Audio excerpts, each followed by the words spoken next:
มื้อแรงไอ้ขอเจอกุ้งนางอยู่ห้านเก่าเมื่อวานนี้ได้บ่ เขาลืมโทรศัพท์อ่ะ ไอ้ขอโอกาสอีกครั้งได้บ่ไอ้สิเป็นคนบอกก่อนเอง ไอ้เมฆก็คิดกลับไปแก้ไขปัญหาของตัวเองซะ ขอบใจเด้อกุ้งนาง ไอ้เมฆนอกใจขวัญมาโดนไปไหนละ ขวัญไอ้ผิดไปแล้วไอ้ขอโอกาสแก้ไขตัวเองอีกครั้งได้บ่ ขวัญมาเขาเลิกกันซะ เดี๋ยว หวานมาซอยติวซาเล่นข่อยได้บ่ไปของห้องล่ะได้คะแนน ไม่ซูซีหลายบอกคือบอก หมอนี่ก็ว่ะมึงกล้าเดียวเนี่ยมาจับมือแฟนกู เป็นยอดมันเป็นบอกก่อนจะไม่อภัยไอ้ แม่แล้วเป็นแฟนใหม่ขวัญต่อไปนี้ไม่ต้องมาหาขวัญอีก นี่เป็นแฟนของข่อยนั้นแบ่งกล้ามอยู่กับเรา มีเรื่อง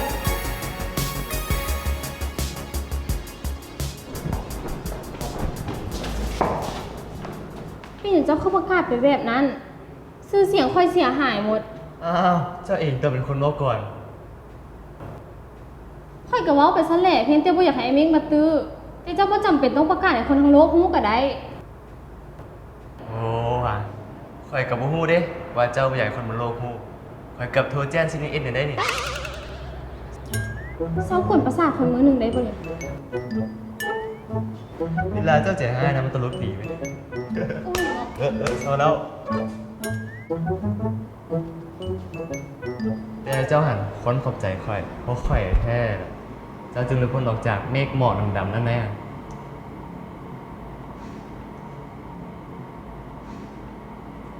ก็ได้ไป แต่ว่าคันได้ตัวแล้วก็ตัวต่อไปเลยได้บอกเพราะว่าคันไอ้เมฆรู้ว่าทั้งหมดเป็นการเล่นละครแล้วก็สิมาตื้ออยู่บ่เศร้า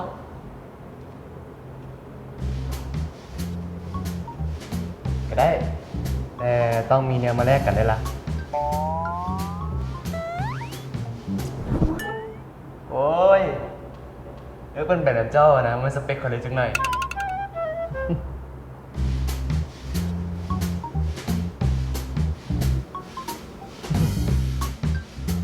ไปอยากให้เจ้ามาสอนหนังสือให้ พอแต่เสียงฟังเห็นนิพพานให้ได้ จะโอเคบ่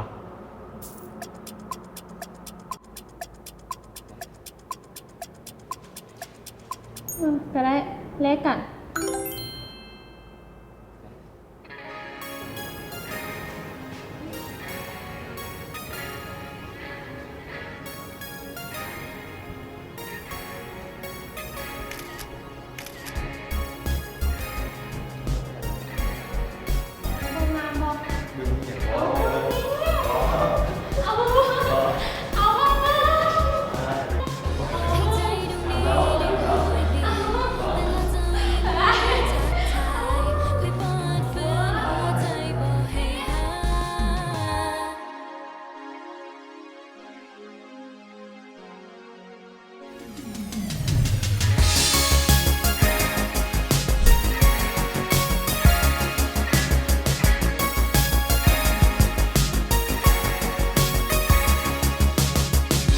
ฮู้หรือบ่ว่า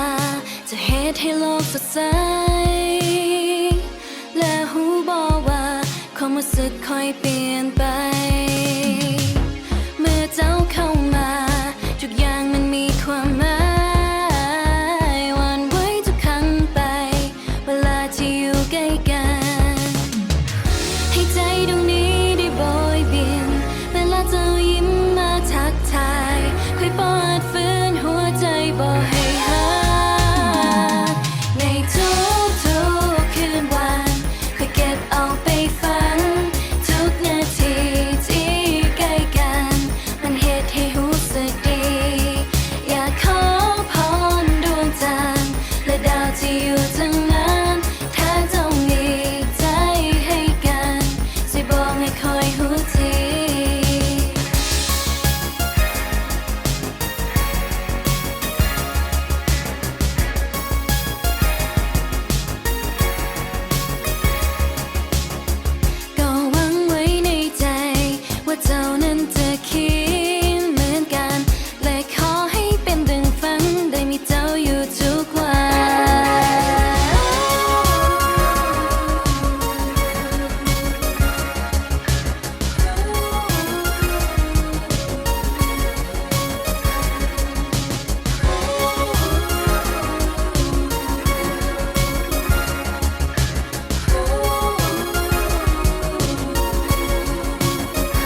ยาวซื่อ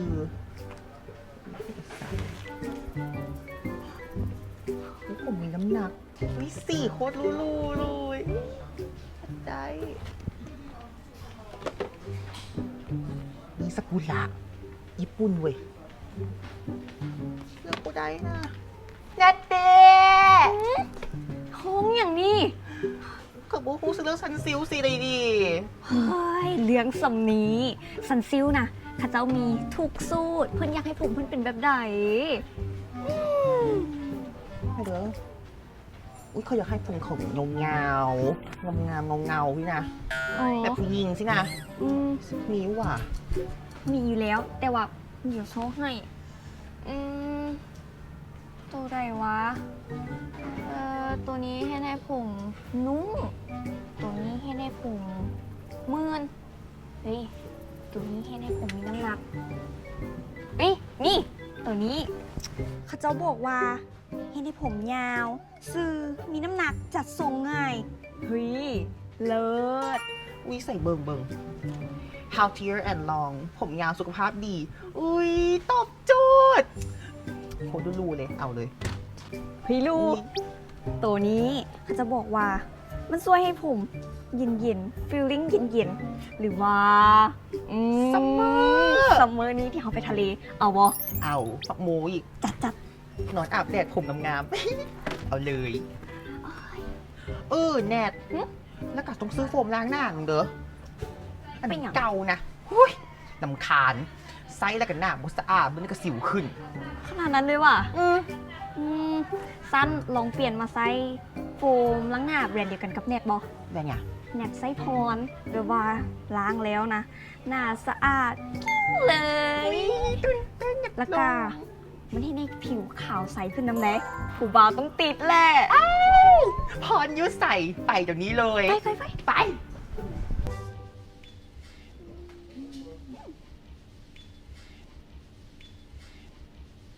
ตัวนี้แหละลูก ตัวนี้นะเฮ็ดให้ผิวหน้ากระจ่างใส วีโอล่าทันที แมน ตัวไซส์ และก็เรื่องปัญหาหน้ารูที่มันมีสิวนะแนทว่าไซส์ตัวนี้แหละ มันสวยกำจัดสิ่งเปื้อนได้แล้วก็เฮ็ดให้หน้ารูนะสะอาดจะได้บ่เกิดสิวอุดตัน เวลาแต่งหน้าหนักๆแบบนี้นะโนบุดีเอาไปใช้ pollution out and purity อยู่แล้ว อยากหน้าใสโบ อยาก นี่ตัวนี้ แนะนำเลยดี คือแบบว่าไซส์หลังจากล้างหน้าตอนเช้าแล้วรูทาจะได้ให้รูนะหน้าใสขึ้นมาหูคุ้มขนกันน้อยลงอีกด้าน ผู้ชายต้องติดเอา อยากเปลี่ยนสูตรใหม่คือกัน สูตรเก่าแบบไส้ไปกะดีแต่กับแบบมักลองหลายๆอย่าง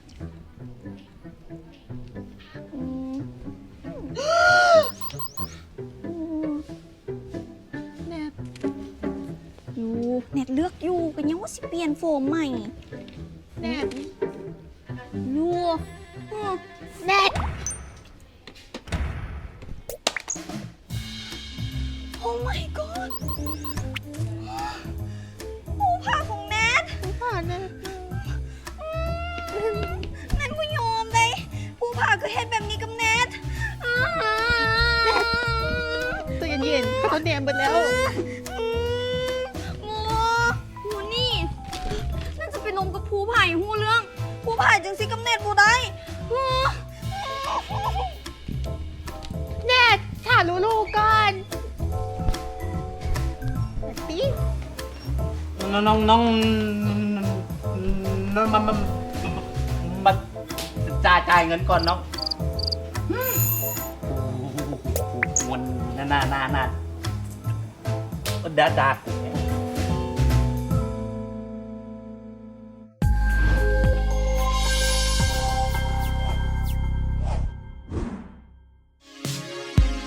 สนับสนุนโดยซันซิลผมนุ่มหอมเห็นสดชื่น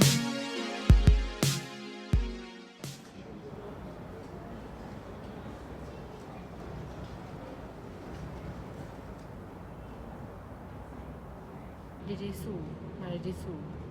เดย์ผู้นี้แหละแฟนใหม่ผู้ผ่านะ ทะเลทุกคน ผู้นี้แหละแฟนใหม่ผู้ผ่านะ ไม่หนอไม่หนอ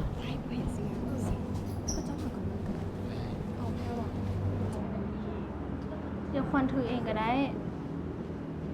จะดีละครแล้วก็ต้องเรียนเนียนๆตัว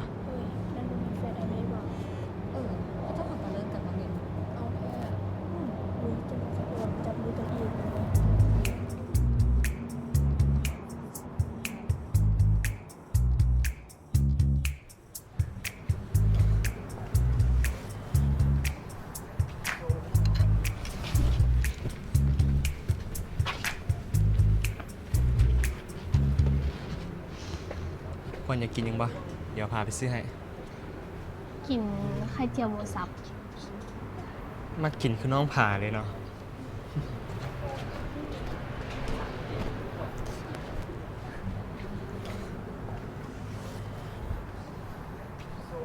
ขวัญขวัญเพื่อไอ้เมฆแล้วว่ะกุ้งนางขอโทษด้วยที่บ่ได้บอกขวัญกุ้งนางนี่ขวัญเสียใจ ขยันขวัญเสียใจนะกับพวกควันมาเฮ็ดแบบนี้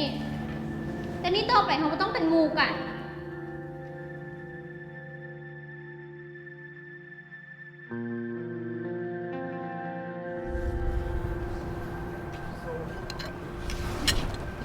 อ้าว เท่าไหร่ แต่แล้วผ่าเลี้ยงเอง บ่ได้ขวัญบ่มักให้ไผมาจ่ายให้ สั้นกะไม่น่าควรใจผ่าก็ได้ แต่เธอหน้านี่ขอเป็นสเต็กเด้อ เนียนเนาะ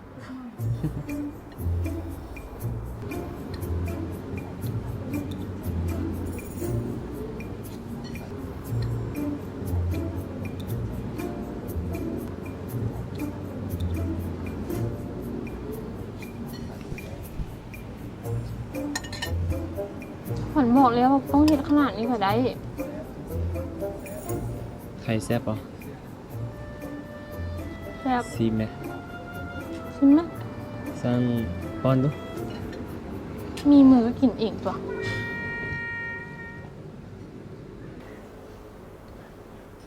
มิกมา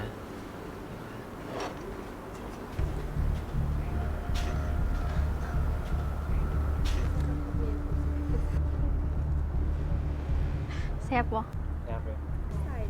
หาป้อนอีก เอาอีกวะ ทำน้อยๆเอง มันไหมแซ่บเลย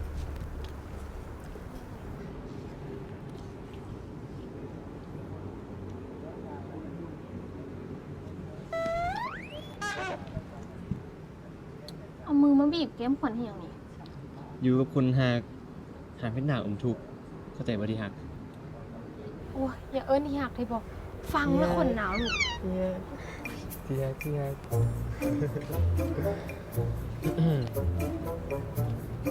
ังไรเซียว เอาเต้ เดี๋ยวนี้มีแฟนแล้วลืมหมู่อ่ะ ก็ควรอันนี้เป็นหมูผ่าเด้อสเต้ แห่งเมืองใกล้ๆแห่งหน้าหักเนาะบอกวัน แฟนกู เอ้ยหู้แล้วนะย่อไปซื้อ เออ ย่อกูไปซื้ออย่างมากินก่อน เออ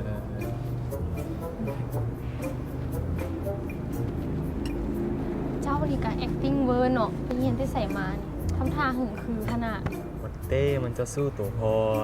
ต้องได้ระวังที่เป็นหลุมเสียมันง่าย บ่ต้องเป็นห่วงดอกขวัญบ่เชื่อใจพายุแล้ว พอดี ฉันขวัญสิขึ้นห้องกันเด้อ เจอกันหลังเลิกเรียน โอเค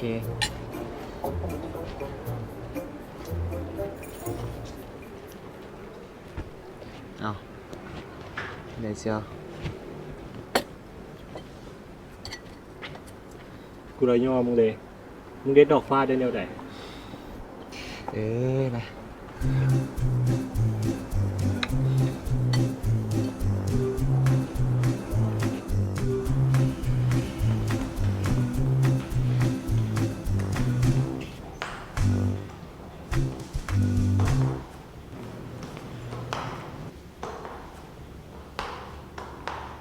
ขวัญมื้อนี้เขาขายเลี้ยงนางคือสิบ่ได้สวยเป็นดอก เป็นอย่างกลับรถเดียวเฮ็ดคนเดียวก็ได้ ข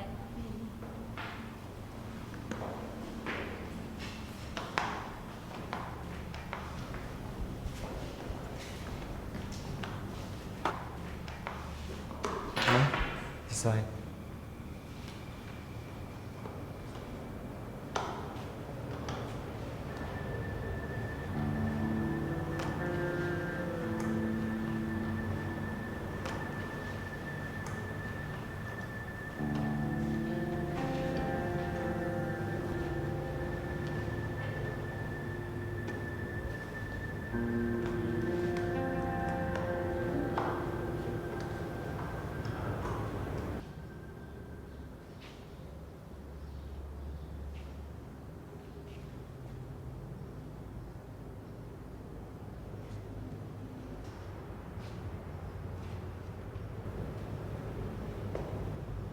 ไปแล้ว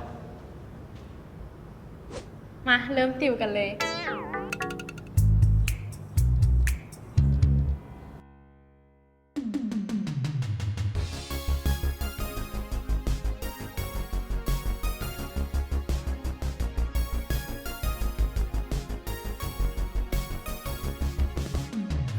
ให้ใจดวงนี้ได้โบยบินเวลาเธอยิ้มมาทักทายเคยปอดฟื้นหัวใจบอกให้หา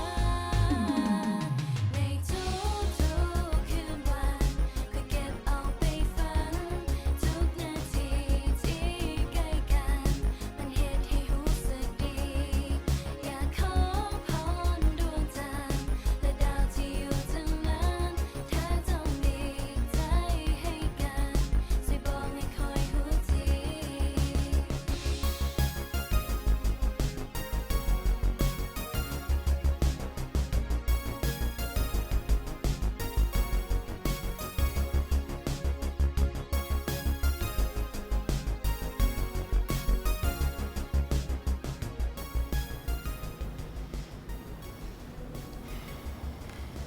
พอก่อนได้บอกขวัญอย่าพักสมองนะ แล้วจึงมาเรียนต่อได้บอก โอเคก็ได้ โอเค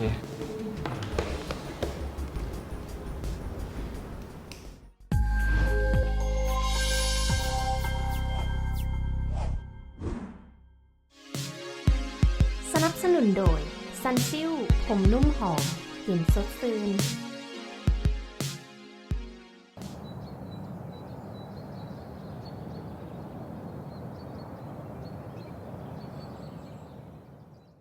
มันเคยมาแค่นี้ปะ บ่ค่อยมาตอนนี้เลย มาวันนี้ผายางกายตลอด ว่ามาตลอดว่ะ ผามักชิวแถวนี้มันงามดีได้ น้ำดี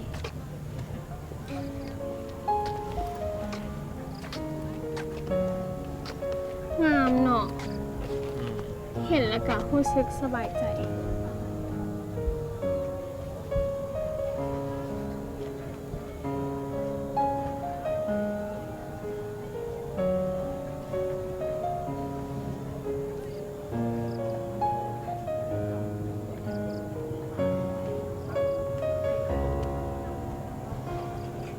ขวัญหูบอบางครั้ง คนเฮาก็ยึดติดกับคนอื่นหลายโพดจนลืมไปว่า ความสุข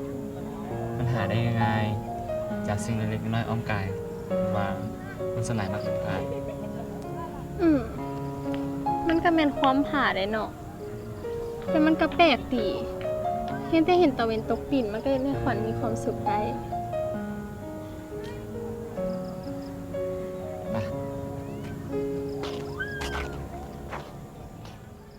หูหรือบอกว่าจะเหตุให้โลกสดใส และหูบอกว่าความรู้สึกค่อยเปลี่ยนไป เมื่อเจ้าเข้ามาทุกอย่างมันมีความหมายหวันไหวทุกครั้งไป เวลาที่อยู่ใกล้กัน ให้ใจดวงนี้ได้โบยบินเวลาเจ้ายิ้มมาทักทายค่อยปอดฟื้นหัวใจบอกให้หา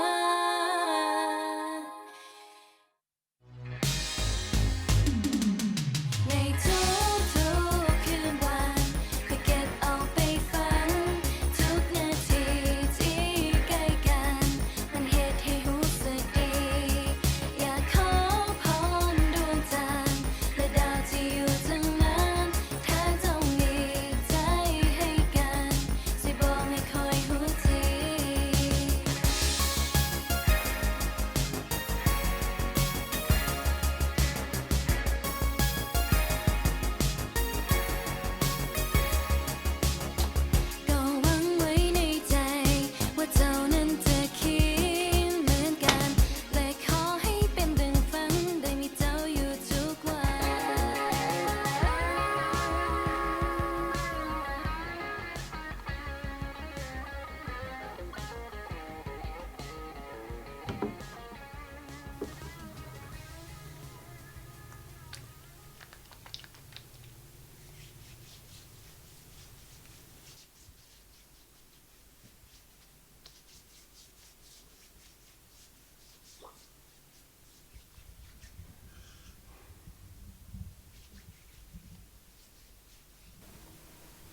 วัญอย่าลืมเลยว่ามันเป็นการเล่นละคร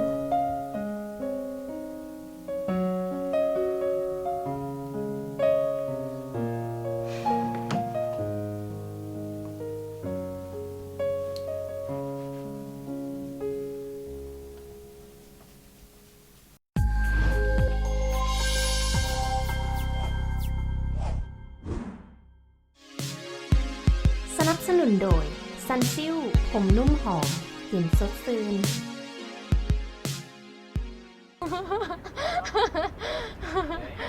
แซ่บอยู่เนี่ยกลิ่นสิเบิดอ่ะนั่นดิไม่หมูบดปั่นเนี่ย มูแล้วก็คอยกินมีคอแห้งว่ะ หิวข้าวก็กินเลยแล้วก็คือเอาฮุบอันนั้นขึ้น พวกกูไฟเหรอ ไม่เห็นสิงามซ้ คิดว่าสมอง ำบ่เสี่ยวขึ้นกับบนถามกันเนี่ย บ่กันถามกันหลายเรื่อง ทายใหม่เอางาม จะทาย ๆ ไห เป ม ลี่ยนไหม ทายไหมนี่มันเบิ่งกัน บ่ นี่หัวขึ้นมาเลย เดี๋ยวสิไปห้องน้ำก่อนแป๊บหนึ่ง โอเค โอเค มาไวดอก เดี๋ยวมา ไวแล้ว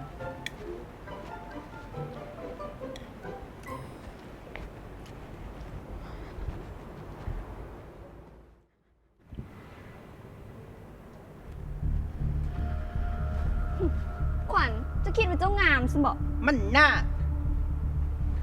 สิบอกให้เด้อ เจ้านะบ่เหมาะสมกับภูผาแม้แต่หน่อย แมน และอีกอย่างภูผากับได้หักจะแท้ดอก จือไว้ จื้อไว้ รอบจบแล้วว่ะฉันหลีกทางให้เนี่ย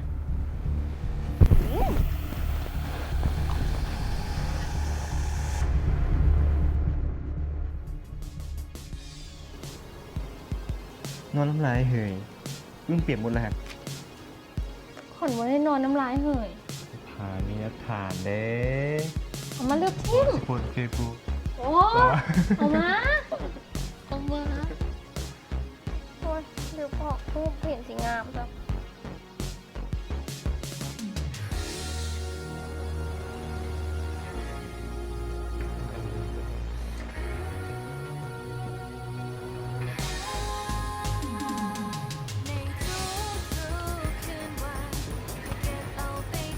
ไอ้คน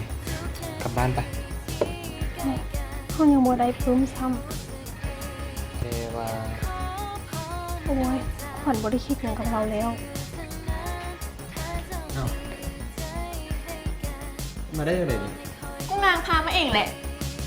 เช่าอีกแล้วอ่ะมึงเป็นหุ้นส่วนห้างเหรอติมาดูอุปหารนี่ เอาที่กำพังเดี๋ยวนี้โอ้ตอนแรกเขาเรียกเงินกลัวปุ่นผมวุ่นอยู่น่ะ โดยโอ้ เจ็บคนเลยหัว ตะเลินได้ห้างอยู่บางทีลูกค้างานที่สาวเด็กผู้ผ่านปากเสียเด็น้อยน่ะ สนับสนุนโดยซันซิลผมนุ่มหอมกลิ่นสดชื่น